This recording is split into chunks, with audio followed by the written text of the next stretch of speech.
સનાતન ધર્મની જય હો, જય હો, જય હો.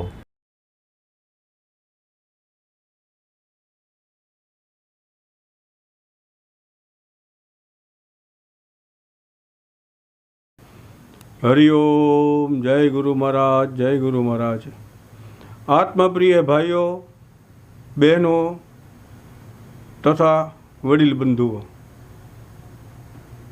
મારે એક મિત્ર રામજીભાઈ કરીને છે, એમને એક વખત સુષુપ્તિ બાબત એક પ્રશ્ન મને પૂછ્યો કે રમેશભાઈ, આ સુષુપ્તિ વસ્તુ શું હશે એમ. તો મેં પ્રતિ પ્રશ્ન કર્યો કે ભાઈ સુષુપ્તિ એટલે તમે કઈ રીતે પૂછવા માંગો છો મને કે સુષુપ્તિવત વ્યવહાર જ્ઞાની પુરુષોનો હોય અને એક બાજુ શાસ્ત્રો એમ કહે છે કે જાગ્રત, સ્વપ્ન અને સુષુપ્તિ આ ત્રણ અવસ્થાથી પર થવું જોઈએ. તો કે મારી મૂંઝવણ એ છે કે એમાં બહુ સમજણ નથી પડતી મને.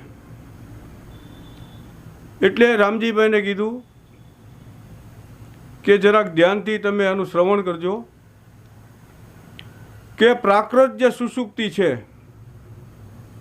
કે જેને જાગ્રત, સ્વપ્ન અને સુષુપ્તિ કહેવામાં આવે છે, એ સુષુપ્તિ તમોગુણનું કાર્ય છે. કારણ કે આ સુષુપ્તિની અંદર 4 કલાક, 6 કલાક, 8 કલાક જે આપણી પસાર થઈ જાય છે, ત્યાં આપણને આપણી પોતાની ખબર નથી હોતી અને બીજાની પણ કાંઈ ખબર હોતી નથી. તો આવી સુષુપ્તિની વાત શાસ્ત્રકારો કે કરી ન હોય, ઉપનિષદોએ આવી સુષુપ્તિની વાત ન કીધી હોય. આ પ્રાકૃત સુષુપ્તિ કહેવાય અને આ સુષુપ્તિ જડતાવાળી કહેવામાં આવે. જડતાવાળી શા માટે? કે અનેક સંસ્કારો અંદર પડ્યા હોય, એટલે એ સુષુપ્તિની અંદર જ્યારે કાંઈ પણ વિક્ષેપ થાય એટલે સ્વપ્ન અવસ્થા શરૂ થાય. એટલે આવી જડતાવાળી સુષુપ્તિની વાત ઉપનિષદોએ નથી કરી.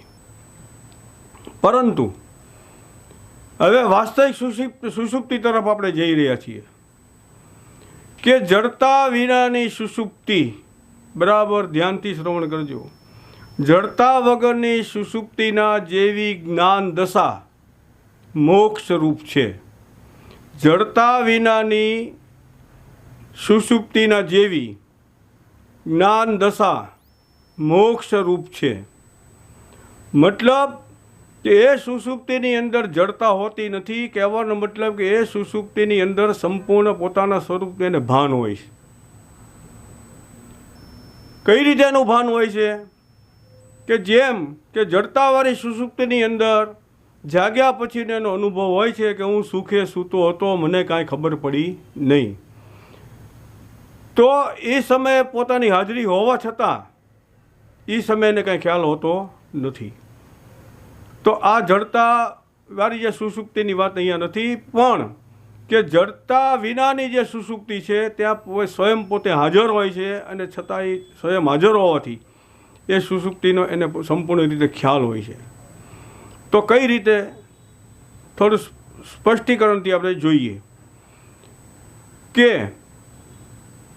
આ સંસાર જે ચક્ર કહેવામાં આવે છે, એ સંસાર ચક્ર નિજ પોતાનું સ્વરૂપ છે. પોતા સિવાય બીજું કાંઈ છે નહીં. અંદર અને બહાર. અંદર કહેતા સ્વપ્ન અવસ્થામાં અને બહાર કહેતા જાગ્રત અવસ્થામાં. બંનેમાં એ પોતે જ વિલસી રહ્યો છે. પોતે કહેતા પોતે ચિદાકાશ રૂપ જ છે. ચિદાકાશ રૂપ કહેતા બ્રહ્મ સ્વરૂપ. સ્વપ્નની અંદર પણ પોતે ને પોતે વિલસી રહેલો છે. જાગ્રતની અંદર પણ પોતે ને પોતે જ વિલસી રહેલો છે. આવું એને સંપૂર્ણ એને જ્ઞાન હોય છે. તો આવું જે જ્ઞાન હોય છે એટલે કોઈ પણ જાતના એની અંદર દ્વૈતપણાના કે અદ્વૈતપણાના જે સંસ્કારો હોય છે, સંસ્કારો હોતા નથી. કારણ કે દ્વૈત અને અદ્વૈત શા માટે કહેવામાં આવે છે એ સચ સમજી લઈએ કે દ્વૈત જેવી વસ્તુ છે એટલે આત્મતત્વને અદ્વૈત કહેવામાં આવે છે. પણ દ્વૈત જ જ્યાં નથી, જ્યાં બે પણું નથી, ત્યાં એક પણ હોય ક્યાંથી? એટલે કે સમજાવવા માટે કહેવામાં આવે છે કે દ્વૈતે નથી ત્યાં અદ્વૈત પણ નથી. આવી જેનામાં પાક્કી જેને સમજણ હોય છે એનું જીવન સુષુપ્તિવત કહેવામાં આવે. કે કેવી સુષુપ્તિ? કે જડતા વગરની સુષુપ્તિના જેવી જ્ઞાન દશા મોક્ષ રૂપ છે. તો સામાન્ય એક પ્રશ્ન આપણને ઊભો થાય, તો પછી આવા મહાત્માઓ વ્યવહાર કઈ રીતે કરતા હશે? તો એનો સત્વથી વ્યવહાર થાય છે. પોતાના નિજ સ્વરૂપથી પોતાનો વ્યવહાર થતો હોય છે. કે ત્યાં અંતઃકરણની બાદબાકી થઈ જાય છે. અંતઃકરણ જેવી વસ્તુ હોતી નથી.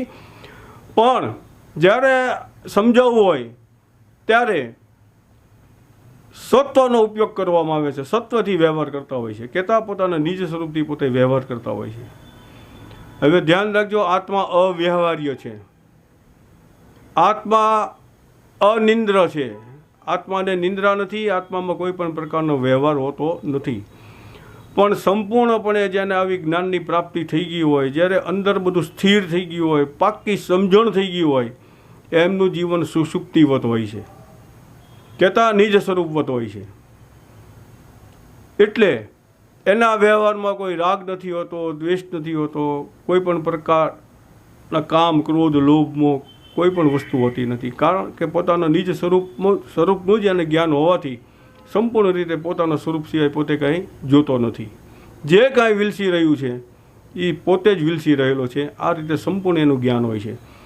તો આ જે સુષુપ્તિની વાત છે, સુષુપ્તિવત તત્વવેતા મહાપુરુષો વ્યવહાર કરતા હોય છે. હવે નિંદ્રા એક તમોગુણનું લક્ષણ. શા માટે કહેવામાં આવ્યું? કે 6 કલાક, 8 કલાક, 5 કલાક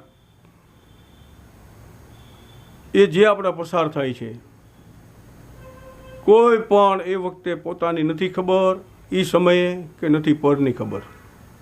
તો આવી જે નિંદ્રા છે એને તમોગુણની કહેવામાં આવી. તમોગુણાત્મક આ નિંદ્રા. રજોગુણ, તમોગુણ ને સત્વગુણ. તો સત્વગુણની અંદર સત્સંગ, ભજન, ચિંતન, મનન, સંત સમાગમ, પુણ્ય, દાન, આ બધું સત્વગુણનું કાર્ય. રજોગુણની અંદર પ્રવૃત્તિ માત્ર, કોઈ પણ પ્રવૃત્તિ કરો એ રજોગુણનું કાર્ય. અને તમોગુણ એના લક્ષણો આળસ, નિંદ્રા, ભય અને મૈથુન. એના જીવનમાં એટલી બધી આળસ હોય કે આજનું કામ તે કાલ કરશું, બીજે દિવસ સવારે પડે કે 2 દી પછી કરશું. આ આળસ તમોગુણનું લક્ષણ. પછી નિંદ્રા. નિંદ્રાની અંદર કાંઈ એનું ઠેકાણું ન હોય, કેટલા કલાક હુઈ રહે, કાંઈ કરતાં કાંઈ ભાન ન હોય. કારણ નિંદ્રામાં કોઈ કર્મ જ થતું નથી, કાંઈ ખબર જ નથી રહેતી એને. એટલે આળસ, નિંદ્રા, ભય. કહેતા ભયભીત એનું જીવન હોય. સંપત્તિનો ભય, પોતાના જીવનનો ભય, મૃત્યુનો ભય, સગા સંબંધીનો ભય. આ મારા અંગત છે તે છેક સુધી મને સહારો આપે, આ મારા અંગત છે એનું મૃત્યુ ન થાય, મારું પણ મૃત્યુ ન થાય. આવા સતત ભય. આળસ, નિંદ્રા, ભય અને મૈથુન. કહેતા સંસાર ભોગ ભોગવવો. આ 4 લક્ષણો તમોગુણના. એટલે કહેવાય છે કે જે નિંદ્રા છે એ નિંદ્રાને માટે ખાસ એક જાગૃતિ રાખવાની. કે નરસિંહ મહેતાએ પણ આ નિંદ્રાના વિશે એક પ્રભાતિયામાં સુંદર કીધું છે કે જ્યાં જ્યાં નિંદ્રા તને વાળું,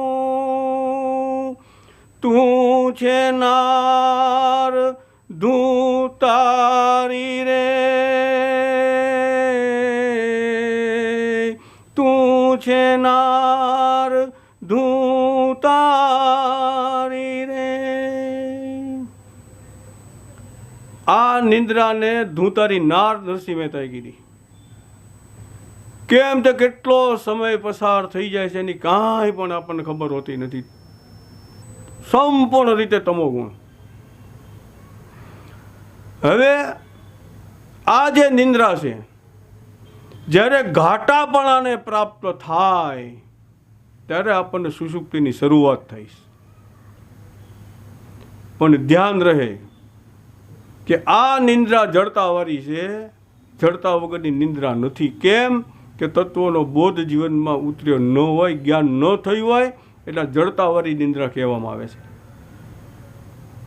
એટલે આ નિંદ્રાથી સજાગ રહેવું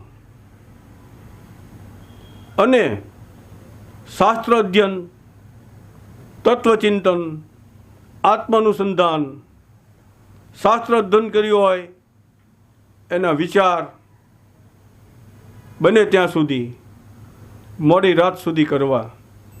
એનો મતલબ એ નથી કે નિંદ્રા ન કરવી, પણ આવા સારા વિચારો લઈ અને નિંદ્રાના વશ થયા આવીશું આપણે, તો જે આપણી સુષુપ્તિ છે એ પણ કંઈક અંશે આપણી સારી જશે. હવે એથી આગળ જઈએ તો એક જાગ્રત અવસ્થાની વાત કરીએ તો જાગ્રત અવસ્થાની અંદર પણ આપણે બેભાન અવસ્થા જેવી જ આપણે જિંદગી જીવીએ છીએ. પોતાની ખબર જ નથી રહેતી કે જાગ્રત અવસ્થા સંપૂર્ણપણે આપણા હાથમાં હોવા છતાં એ જાગ્રત અવસ્થાથી આપણે સંપૂર્ણ પરાધીન છીએ. સ્વાધીન હોવા છતાં પરાધીન.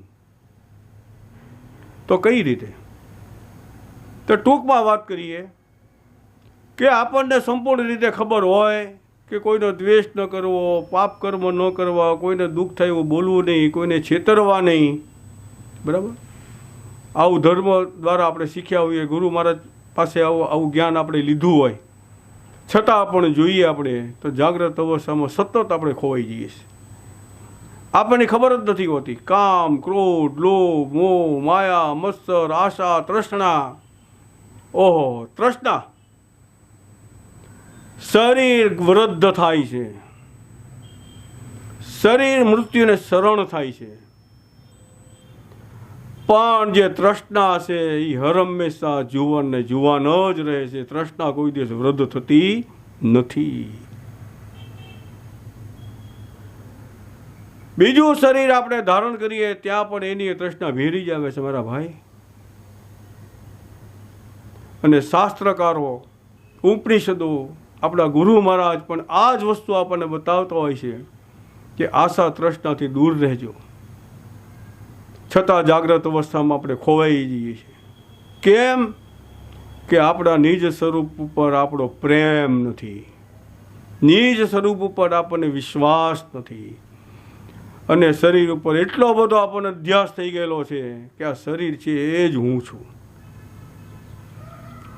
એટલે જે જાગ્રત અવસ્થાની અંદર જે આપણી જાગૃતિ રહેવી જોઈએ એ જાગૃતિ આપણી જાગ્રત અવસ્થામાં રહેતી નથી. અને આપણે સીધા પ્રશ્નો આપણે કરતા હોઈએ છીએ કે સુષુપ્તિ જેવી આપણી દશા છે, આપણી દશા સુષુપ્તિ જેવી થઈ જવી જોઈએ. આ ક્યાંથી થઈ? ત્યાર પછી બીજું સ્ટેપ વિચારીએ સ્વપ્ન અવસ્થાનું. સ્વપ્ન અવસ્થા કંઈક અંશે પરાધીનતાવાળી છે. સ્વપ્ન અવસ્થાની અંદર પણ આપણે હાજર જ છીએ. આપણો આત્મા ત્યાં પણ હાજર છે, છતાં ત્યાં પણ આપણે ખોવાઈ જઈએ છીએ.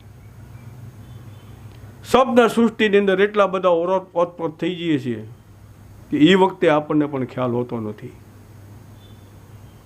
તો પ્રશ્ન એવો ઊભો થાય કે સ્વપ્ન અવસ્થામાં કઈ રીતે જાગૃતિ રાખવી? આ સાધનાનો વિષય છે મારા ભાઈ. આ બોલવાનો વિષય નથી, કોઈને સમજાવવાનો વિષય નથી. પણ છતાં જેની જાગ્રત અવસ્થા આત્મીયતાવાળી હશે, જેની જાગ્રત અવસ્થા જેટલા અંશે ચોખ્ખી હશે, એટલી જ એને સ્વપ્નની અંદર જાગૃતિ રહેશે. એક દાખલો, કોઈ બ્રહ્મચારી હોય, પ્રભુનું જ ભજન કરતો હોય, એને જગત હારે કોઈ લેવા દેવા ન હોય, એવા બ્રહ્મચારીને કદાચ માયાકૃત સ્વપ્ન આવ્યું હોય તો એ તરત પોતાના સ્વપ્નને તોડી નાખીને પોતે બેઠો થઈ જશે. કેમ? તો એની જાગૃતિ છે ત્યાં. એ સ્વપ્નને તોડી નાખશે, નહીં જોવે, તરત પાછો ફરશે. આ જાગૃતિ. જેમ કે જાગ્રત અવસ્થાની અંદર આપણને કામના જાગે, ક્રોધ આવે એકદમ, તો જો આપણી જાગૃતિ એ વખતે હોય તો આપણે ક્રોધ ઉપર કંટ્રોલ કરી શકીએ અને ક્રોધ આપણે કરીએ જ નહીં. એ રીતે કોઈ પણ વસ્તુ વ્યક્તિમાં આપણે મોહિત થતા હોઈએ તો આપણે મોહ પણ ન પામીએ. કેમ તો કે આપણી આત્માની અંદર આપણી સ્વયંની જાગૃતિ છે. એવી રીતે સ્વપ્ન અવસ્થાની અંદર પોતે સ્વયં છે જ, પણ આવી જો જાગૃતિ એની હોય તો લગભગ તો સ્વપ્ન એને આવે જ નહીં, પણ કદાચ જો આવ્યું હોય તો તરત પોતે પથારીમાં બેઠો થઈ જાય, સ્વપ્ન તોડી નાખે પોતે. અને સુષુપ્તિ અવસ્થાની અંદર પણ સ્વયં પોતે હાજર છે, નથી એમ નહીં, પણ ત્યાં અજ્ઞાનનું આવરણ હોવાથી પોતે ખોવાઈ જાય કે જાગ્યા પછી એનો અનુભવ શું સુખે સૂતો હતો, મને કાંઈ ખબર પડી નહીં. આ જડતાવાળી સુષુપ્તિ, આ સંસ્કારવાળી સુષુપ્તિ, આ જ્ઞાન વગરની સુષુપ્તિ, આ બોધ વગરની સુષુપ્તિ, મને કાંઈ ખબર ન પડી. પણ ત્યાં પણ એક વસ્તુ સમજવાની છે કે ભલે પ્રાકૃત અવસ્થા હોય છતાં પણ જ્યારે આ સંસારનું માળખું આપણા ભેજામાંથી કે આપણા મનમાંથી છૂટી જાય છે અને ત્યાર પછી જે આપણા સ્વરૂપ તો ભલે વૃત્તિજન્ય આનંદ છે, એ વખતે આપણને ખબર નથી. એક વૃત્તિ અજ્ઞાન દશાની અંદર પડી પડી પોતાના સ્વરૂપનો આનંદ ત્યાં લઈ રહી છે, પણ એ પોતાના સ્વયંને ખબર નથી ત્યાં. એટલે જાગ્યા પછી એ વૃત્તિજન્ય આનંદ પોતે જાહેર કરે છે કે સુખે સૂતો હતો, એ વખતે એને ખબર નથી. પણ જડતા વગરની સુષુપ્તિની જે આપણે વાત કરી રહ્યા છીએ, એ જડતા વગરની સુષુપ્તિ એને સંપૂર્ણ રીતે પોતાના નિજ સ્વરૂપનું જ્ઞાન હોય છે. એટલે ખરેખર એ સુષુપ્તિ એની હોતી જ નથી. સુષુપ્તિ બીજાને દેખાય છે, સંપૂર્ણ જાગૃતિ.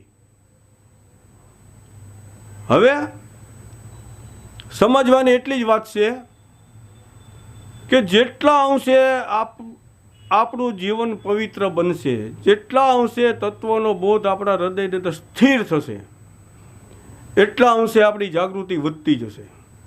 અને જેટલી જાગૃતિ વધતી જશે એમ આપણને આપણી પોતાની આપણને ખબર પડશે, અને આ જે માયાકૃત છે એનાથી આપણે વિમુખ રહીશું. એટલે જાગૃતિ માટે સ્વયં કૃષ્ણ ભગવાન ભગવદ્ ગીતાની અંદર પણ અર્જુનને ઉદ્દેશીને આપણને બોધ આપ્યો કે હે અર્જુન, અભ્યાસેન કોન્તે, અભ્યાસેન કોન્તે, હે કુંતી પુત્ર, તો અભ્યાસ કર, અભ્યાસ કર. કયો અભ્યાસ? નિજ સ્વરૂપનો. કેવી રીતે અભ્યાસ કરવો? વિચાર દ્વારા અભ્યાસ પરમાત્મા બતાવી રહ્યા છે કે તું તારા નિજ સ્વરૂપનો તો વિચાર કર. આપણને બોધ આપી રહ્યા છે કે તું પોતે કોણ છો, તું શરીરધારી નથી. શાંતિથી બેસીને તારા સ્વરૂપનો તું વિચાર કર. વિચાર એક જ એક સાધન ઉત્તમ છે નિજ સ્વરૂપને ઓળખવા માટેનું. છતાં પણ આપણે વિચારરૂપી સાધનનો ઉપયોગ નથી કરતા અને બીજા સાધનો આડાઅવળા આપણે પકડી લઈએ છીએ. આ કારણે આપણે આપણા જીવનમાં પ્રાપ્તિ જે કરવાની છે ત્યાં સુધી આપણે પહોંચી નથી શકતા. હવે આની માથે ખૂબ વિચાર કરવો કે જડતાવાળી સુષુપ્તિ કોને કહેવાય, જડતા વગરની સુષુપ્તિ કોને કહેવાય. અને આગળ એક નાની એવી વાત કરી દઉં કે આપણે હવે આવતા વિડીયોમાં ક્યાં જવાનું છે, કઈ અવસ્થામાં, એ તુરીય અવસ્થા, એ તુરીય જે અવસ્થા છે એનો આપણે એક વિચાર કરશું અને ત્યાં આપણે થોડીક તુરીય અવસ્થાની વિશે વિચાર કરીને આગળ આપણે વધશું કે તુરીય પદ કોને કહેવામાં આવે છે, તુરીયની અંદર ખરેખર શું છે ને શું નથી, અને તુરીય અવસ્થામાં પહોંચેલા મહાત્માના જીવન કઈ રીતના હોય છે એની વિશેનો આપણે આગળના વિડીયોમાં વિચાર કરશું. પણ એ પહેલાં આ જે જડતાવાળી સુષુપ્તિ ને જડતા વગરની સુષુપ્તિની જે આપણે વાત કરી ગયા સત્સંગ દ્વારા, એનો સહેજ વિચાર કરી એનું મંથન કરજો અને પોતાના હૃદયમાં સમજી અને ઉતારવાનો પ્રયત્ન કરજો. બસ એટલી જ મારી વિનંતી છે. હરિઓમ. હરિઓમ. જય સિયારામ. મારો અનુભવ ચેનલ ઉપર વિડીયો હોય અથવા કોઈ પણ કોલ રેકોર્ડિંગ હોય તો મારી સાથે જે કોલ રેકોર્ડિંગમાં જે કોઈ પણની સાથે વાત થતી હોય તો એનો ક્યારેય પણ સરનામું કે મોબાઈલ નંબર ન માગવો. જય સિયારામ. આગળના વિડીયો જોવા માટે આ રીતે ચેનલ સબસ્ક્રાઈબ કરો.